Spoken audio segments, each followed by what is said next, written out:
Hey everybody, it's Master Gallengeist here, bringing you my review for Avengers issue 3. And we got some interesting information in this issue, so I kind of really liked what was going on here. So, we start off and we see the aftermath of the Hulk and the Ghost Rider beating down the bugs that have been coming out. Of course, Ghost Rider's trying to figure out what's going on, but Hulk's like, things are going on in Jennifer's head, telling her to do stuff, and she just starts smashing down through the ground, so Robbie just follows after her. Oh, God. We then cut back to what's going on in New York, and Steve is still captured and everything. Loki's kind of gloating around the Avengers as taking the warp grenades from them, but, of course, Cap's trying to figure out his own way and decides to use his shield to activate the grenades and teleport the Dark Host, the final host, Loki and himself, into the sun.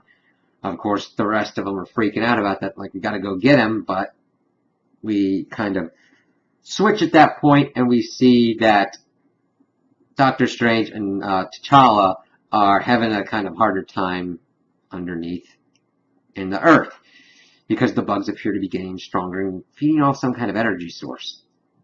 And T'Challa, of course, told Strange to kind of get out of there and everything, but he's like, staying in time and protect him. He's like, okay, I definitely should get out of here, but they're like, do you hear that other kind of sound? And then, of course, the Hulk busts in with Robbie Reyes, and they kind of help them out.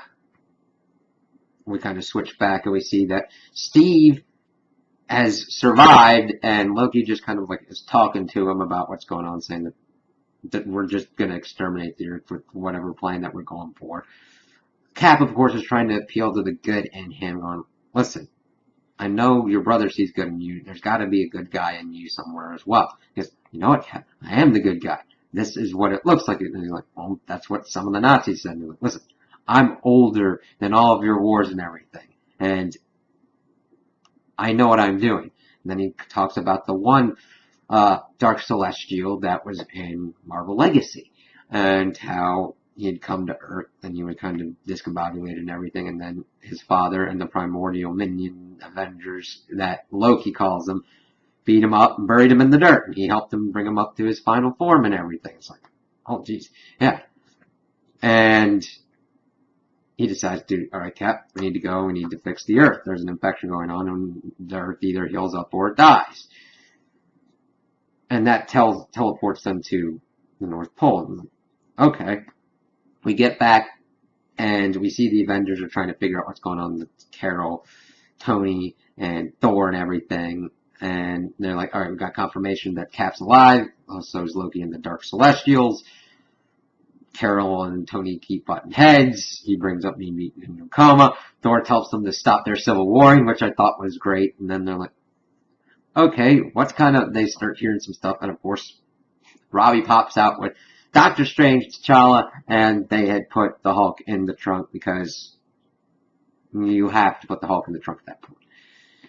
They're trying to figure out what's going on. They're going, okay, we need to deal with the whole celestial threat and everything, but we don't know what's going on. Everything's going on at once, so they're like, okay, we got to figure out what's going on around the world. T'Challa and Carol decide to go up to Alpha Flight and figure out what's going on. Tony talks with Doctor Strange, and we're like, okay, we need to figure out what's going on with these Celestials. We need to go visit the Eternals. Doctor Strange is like, who? And Thor took their Hulk and was like, oh, okay. And they just kind of leave Robbie by himself. He, of course, then takes some of the Celestial metal and like, alright, let's go find some dead space gods. And he kind of like drives off on his own.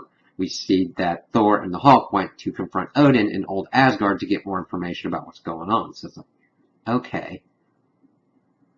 That's going to be interesting, seeing, like, frickin' Thor and Hulk having to go up against Odin, because I doubt the Hulk will stay reined in too long. But towards the end of the issue, we see that what Loki was trying to show the source of the infection, showing the progenitor, which is the source of, like, the Avengers and all life on Earth and everything. It's like, whoa, what kind of celestial is this? That was a big kind of reveal. I'm like, whoa, this is like the whole explanation for Earth or whatnot. It's like, oh wow, that's a pretty big thing. Now granted, there's probably been other kinds of differing accounts, but I'm intrigued to see where this is going, and what the final host's objective is going to be if they're that bad. I mean, granted, they are pretty bad if they can take out all the Celestials like they have and have them rain down upon the Earth. But what's this infection and what's it doing? I mean, so far it's just bugs. Right? They have been getting stronger, but what's going on? We'll have to see about that, and I'm excited to see where Aaron's going with it. So those are my opinions on the issue. Tell me what you guys think in the comments below. If you liked it, if you didn't like it, if you agree with me, if you disagree with me. Also like and subscribe, and I hope you have a good day.